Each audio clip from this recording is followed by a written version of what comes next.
জঙ্গি অভিযানের নামে ৭ জনকে হত্যার অভিযোগ। এবার সাবেক ডিএমপি কমিশনার আসাদুজ্জামান মিয়াকে কারাগারে পাঠিয়েছেন আন্তর্জাতিক অপরাধ ট্রাইব্যুনাল। ঘটনাটি ২০১৬ সালের গাজীপুরের পাতারটেকে অপারেশন স্পেট ৮ নামে একটি কথিত অভিযান চালায় পুলিশ। সে সময় দাবি করা হয়েছিল ৭ জঙ্গি পুলিশের গুলিতে নিহত হয়েছে। তবে দীর্ঘ ৯ বছর পর সামনে এলো নতুন এবং চাঞ্চল্যকর তথ্য।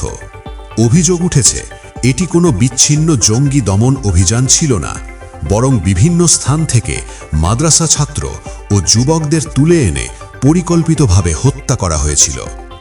ছাত্র জনতার গণ অভ্যুত্থানের পর নিহতের স্বজনরা আন্তর্জাতিক অপরাধ ট্রাইব্যুনালে অভিযোগ করলে শুরু হয় তদন্ত। প্রাথমিক প্রমাণ মেলায় আদালত আসাদুজ্জামান মিয়াকে এই মামলায় গ্রেপ্তার দেখানোর আদেশ দেন।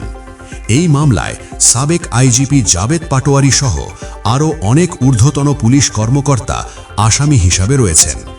৯ বছর আগের সেই অভিযানের আড়ালের সত্য কি তবে এবার উন্মোচিত হতে যাচ্ছে?